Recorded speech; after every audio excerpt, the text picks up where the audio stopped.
Yeah. Welcome to Weddings Uncensored, where we drink and talk and drink. I'm Kyle. And I'm Allie, and we are here breaking down the good, the bad, and the downright crazy of this whole wedding industry. Oh man, it is about halfway through the year. We've been like kind of having our own minds be blown with like just a lot. There's so much going on. We've been so fucking busy, which is good. It's a good thing. It's a good thing, but it's a lot sometimes. Yes. It's like I'm busy, but I also can't remember what I've done. Well, that's because we're so busy. Time, it's like, you know? Yeah, it's overwhelming. Well, along with just being really busy with our own businesses, Shore and Wave and Pop the Champagne and Bottle Service. We've got so much going on here with Weddings Uncensored. We've officially launched our workbook. The Ultimate Wedding Planning Workbook is live on Etsy, along with merch. Along with some merch. Bitch. I'm wearing. Yeah. If you are watching Look on at video. This. Wow. Wait, show the back. Thor, lay down. Can you see it? Is it on There camera? Yes. Is it on camera? Yeah, yes. There we go. Look at that. We've got some cute ass merch. Yes. That y'all should. We got more coming too. Oh, we got more coming. We got more. It's not over. But we did want to make just one really fucking funny thing about the merch situation. So we're live on Etsy to sell the workbook and the merch. Oh, hello. We have a little special guest today, Kyle's dog, Thor. I don't know if you can see him in the video. In our video. Well, we can see him on the main camera. He's there so we go. Fluffy. Yes. So we're so excited about having an Etsy shop. You know, Kyle and I aren't super familiar with Etsy. No. Like, we've never done it. So we're kind of learning as we go. We don't sell anything online. No, like it's a new platform for us, but you know, it's whatever. We're learning as we go. So I'm like all stoked, and I go onto Etsy like from my personal account, and I search for Weddings Uncensored just to see like how it looks when it comes up, assuming that like our store would just pop right up. Yeah, just the big logo with the finger and the pink background. And all of our stuff that we thought we set up so beautifully. Yep. And if you search on Etsy, mind you, this is Etsy, Weddings Uncensored, you will find our store. You will find our products, but it is mixed amongst. And like the second page. Yeah, it is mixed amongst of uncensored content. Graphic. Near pornography.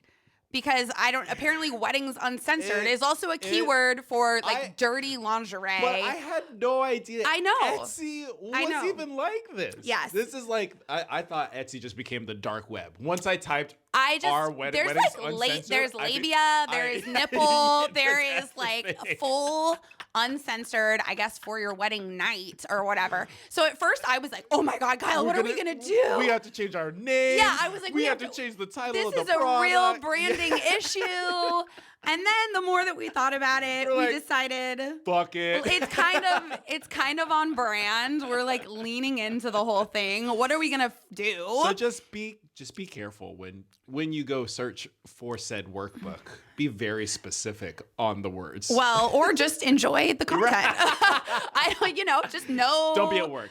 Yeah, we are an NSFW podcast, and the Etsy is apparently an NSFW shopping site. Yeah, yes, so, 100%. The branding issue. Now we're just leaning in, and it's great. Yeah, it's great. I mean, yeah, you just kind of have to skim through. We'll make sure that we at least have like a consistent background with like the pink and the purple, you know, that you normally see. Fine. But yeah, just be careful. You just got to be careful. It was just a fun surprise. Yeah. It was a fun surprise. So check us out. That's like some clickbait, actually. That'll make you want to go and search Weddings Uncensored on Etsy. What? It's porn? No way. I got it.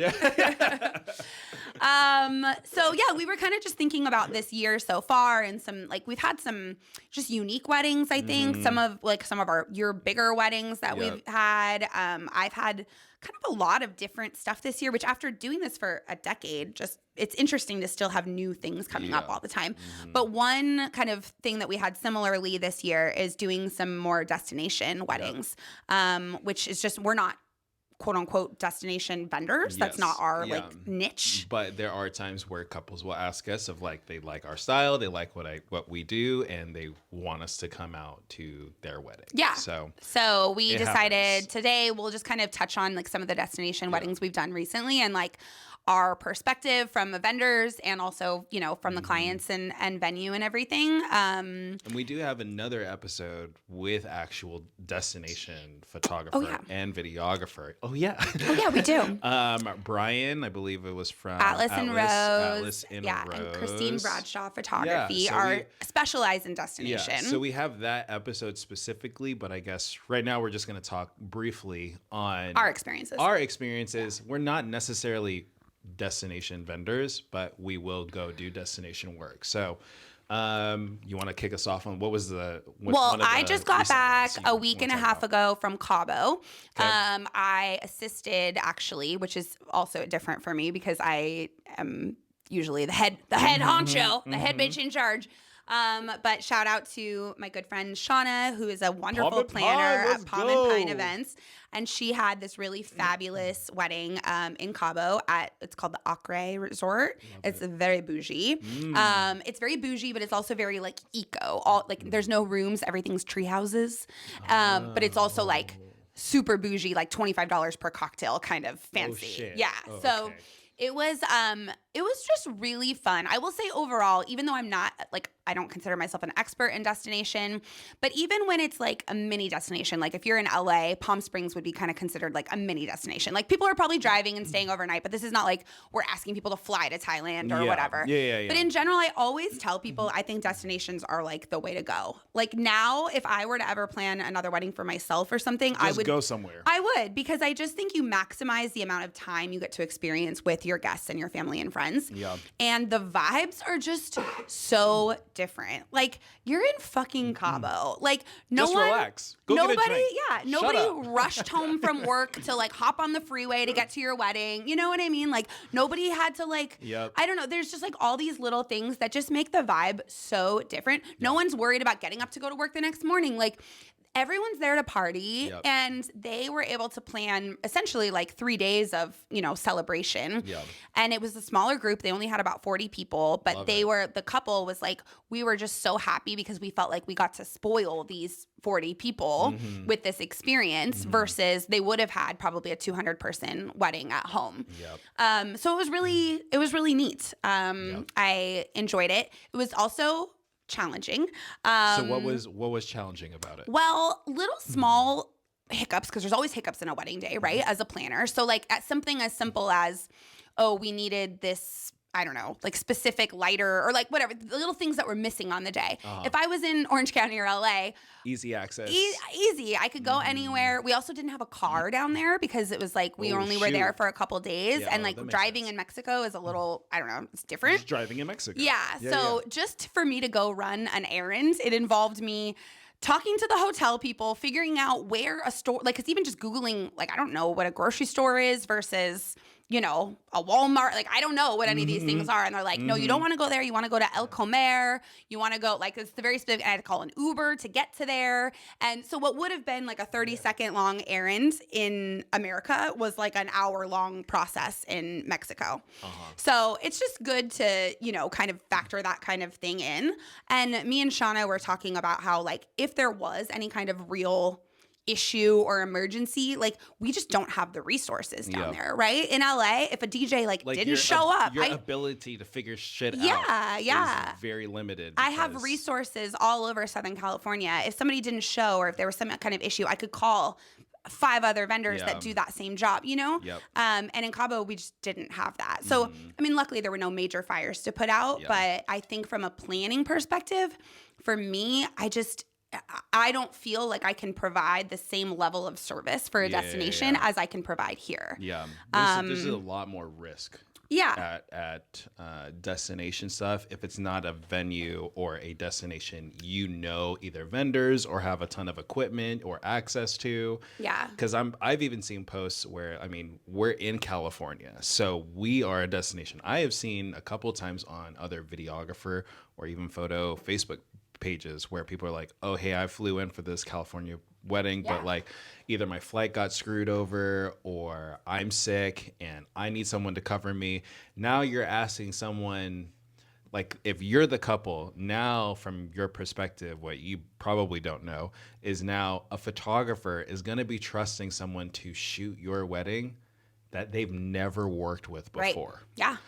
And that's a risk you have to be okay with at the end of the day, because that may happen. Because I see it often, you know. Yeah, no, I think that's 1,000% the right word, because I always say, like, as a coordinator, I'm always trying to mitigate risk, right? Like, Yeah. what do we need to do about the day to, like, make sure that there's not all these wild cards? Like, there's already going to be a million wild cards for the day, but all that extra risk for what, you know? So you definitely have to just be a little bit more Emotionally control. And You'll feel a lot more highs and like laid and back lows. about, like, it may not be exactly what you expected. Like, is there a language barrier? Is the culture just different where the expectations are different? The food was different than what you Yeah, anticipated. like you thought, you know, and it's just, I think there's even a difference between, like you said, California is a destination. Like, East Coast weddings are super different than Yeah. California weddings, which I've learned throughout the years. Well, speaking of East Coast, I just did one in New York. So I mean, Yeah. that was a non-traditional wedding already, because it was a gay Asian wedding Yeah. in Chinatown in New York, So yeah. like the timeline was already very different. But even then, like us not having shot weddings all the time in New York, like we still need to know how to get around. Yeah. Like California, you have to have a car. New York, it's like, why would you have a car? Yeah, it's almost less beneficial to have a car. Yeah. In, you know, in Manhattan, it's like, Yeah. why would you even do that? You know, we didn't know local spots, and we didn't know the photo spots, because we're going to places we've never been before. So Right. we're literally just working off of whatever the environment says. And I think if you're a couple that is hiring a destination or not a destination photographer or videographer, don't expect them to be super creative at each location, just because they might be limited on where they might be going, or where your wedding is, or whatever it might be. So Yeah. And we were having a conversation about that, weren't we, with like another photographer? They were talking about how, you know, there's benefits to like knowing a venue inside and outside. And some people might argue that, oh, this photographer works at this venue every weekend. Like, they're bored with it. They know, you know, exactly what to do. They're not going to get creative with you. Yeah. But the argument against that would be like, no, because they know it backwards and forwards, they know exactly what the lighting's going to be like at this time, and what, you know, and the product is going to end up being so much better. They can be more efficient with the time too, because they More know where to efficient, go yeah. and what time, and like, oh, we can bust out 15 locations or Yeah. 15 different photo spots versus the 2, because I don't know this area very Well, well. and so you know? just also were in the UK for a wedding Oh, yeah, too, we're which up in talk about Liverpool. also challenging. Did you have a Yeah. car for that one? No, we did not have a Yeah. car for that one. Luckily, I mean, the transit system is a lot Totally. better in the UK, so it wasn't that bad. But that was a very different wedding. One of the biggest differences, I've said it before, is the couple's always together Right. after the ceremony. Most of the time here, it's like bride and groom, you know, couple, they split off and they're doing their own thing. The couple was always together. Yeah. And that's a very normal thing in the UK, which I was totally down for. And they made people pay for their drinks. They have cash bar. They did have a cash. They did But have a I cash just- bar, but that was very normal. No, that's what I said. That's Yeah. another thing we just learned, that in the UK, like, It was there's so no normal. open bar. That's like not That's heard weird. of. Yeah. And I feel like in America, that's like absolutely Yeah, expected. yeah. So And they interesting. provided like the soft drinks and Yeah, stuff yeah, like yeah. that, but like actual alcohol, no, Yeah. you had to That's purchase so it. interesting. And then, so did you do like some scouting when you guys got into town at these different locations? No time. Absolutely no time. If you could do to- it again and charge appropriately, would you do that? No, honestly, I probably wouldn't. Really? No, I mean, I thrive. I mean, my style is very different than most videographers, though. Right. You know, like people that want a very cinematic Yeah. and like a lot of sound effects and crazy transitions. Like that's just not my style. Right. That's not what I enjoy doing. So. Yeah. I love of like, oh, we're going to someplace new? Cool. Sounds good. Let's just walk up and let's just start recording. Well, because you are candid documentary style, Yeah. so it doesn't really. I'm like on Yeah. I'm on the very traditional with the idea I still want to tell a story, but I'm not going to be using a bunch of like effects and posts Right. to tell that story. So my style is just very different, but I think in general, I would say most other videographers and other photographers would definitely probably prefer Yeah. to scout the day before to make sure that they know the locations and the spots and what lighting we'll look at a certain time. Yeah. Which again, you're going to be paying a premium for a destination videographer or a destination photographer because they know how to do that. Like, well, and I think another thing it just made me think of with our day was like the photo and video teams were local to Mexico, so they didn't fly in. We were the only vendor that was that traveled. So everyone else was local Mexican vendors. And the one thing that we didn't really think about was just how hot it was. It was like 90 degrees and so humid, which they said this was like unseasonably hot for this time, like in Cabo. Like it was already hot. It was already, it's hot there, but this was like, they said like this was like August, like hurricane weather kind of a thing. Everyone's sweating through the white with the pit stains. Oh, literally. So that was like, I mean, obviously, you know, weather can happen anywhere, but I don't think we anticipated how gnarly that would be. And we did not anticipate that the tree houses at this extremely upscale resort had no air conditioning in it because it's like eco chic, you know? Dude, that's crazy. So that kind of fucked up our timeline a little bit too, because the poor bride had to take like a bunch of time in between shit to like cool down. Yes. She had this like gorgeous hair and makeup, and by like end of ceremony, even it was like it was all over. Yeah. Yeah. I mean, people were really we were struggling as planners with the heat and stuff too. But I mean, just little stuff like that you know you just don't think about because we're so used to it being what we're used to here, you know. So I think the what you were saying about the different style of photography and videography, though, I think is important too. You know, I mean, we talk about it a lot. It's like, what are you expecting? Are you hiring the right person for the job, regardless of location? Yeah. What about any other places? So you had Cabo. Well, that was like the big international one. Yeah. And then I've done a few recently that, like I said, that are what we would call like mini destinations. So like a couple of hours drive where most people are staying overnight. But same thing, I think. Like Palm Springs, for example, is a big Southern California destination. And we work there so often that we're almost like experts in that area as well. Think of it as a destination, but it really is a destination. It's totally a destination. Even for us, like, we still have to drive sometimes 2-3 hours to get there. Yeah. So I still just stand by like it's absolutely more fun. I, absolutely go for it. But there are just things that happen out in the desert that, again, weather is kind of a wild card. You know, you have way less resources. So I think just knowing that if you're planning a destination wedding, like what are the possible risks that can happen with being at this place? In the destination episode we talked about with Christine and Brian was a lot about Yosemite, which is another huge destination. And there's just like so many little things that you wouldn't think about, even as a wedding planner, that I wouldn't have thought about that area. So I think doing your own research as a couple too. 100%. Please do your own research. But and finding vendors that are experts in it. So not to say that I won't ever do another destination, because I probably will. But I also would never pitch myself as being like the expert. I just wouldn't. I don't think it's fair to the client. Like we have to be transparent as vendors too. And I wouldn't want to be like, sure, Germany, that sounds great. I would be like, I fucking have no idea what weddings are like in Germany. I don't know what the normal prices are. How do you even say yes in German? Ja. Da. I'm screwed. I'd be so screwed. I would have to brush up on my German Duolingo for sure. I just have to bring a book, one of those like easy translator books that you just have with you. Yeah. Are you gonna start pitching yourself for more destinations? No, same thing.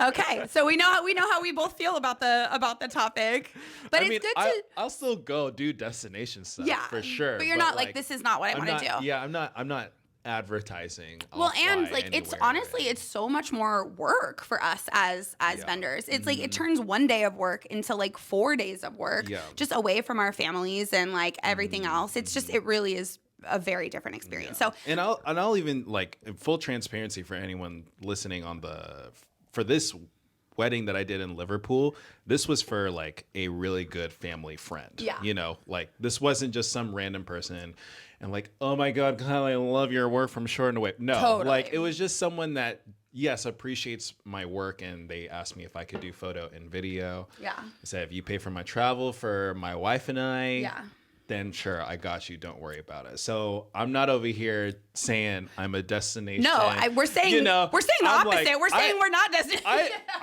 I really didn't make I didn't profit a whole lot from it. Totally. But I was more than happy to do this for my friends. Well, and I can see why. Like, it's totally reasonable for vendors to charge a fuck ton more. Oh, 100%. Because I was like, I wouldn't do this again unless I got paid triple. Way. No, yeah. Well, I shot photo on one camera and video on the other camera for 15 hours. Never would I have a normal client be like, can you do this? No, absolutely not. Yeah, for sure. But it is good to stretch our little wings as vendors and it was a lot of challenge fun ourselves still. Yeah. Because, I mean, I still feel like after a decade of doing this every weekend, there's always something more to learn. And I'm 100%. I mean, I think as long as we're always trying to do something different or get a little bit more creative, I feel like that's always the right direction to go in if you want to stay in the industry. Yeah, that's true. Because if you don't, then you'll just find your way and you'll just rot with everybody else in your time. Rot. That's dramatic. Rot. You will rot and die. And on that note, we will see you next Tuesday. Peace. Rot. Jesus. I was just trying to say you're gonna get old and no one's gonna hire you. I know what you meant, but rot was just dark. It was dark. Sorry, people. We'll keep that part in. Okay, goodbye.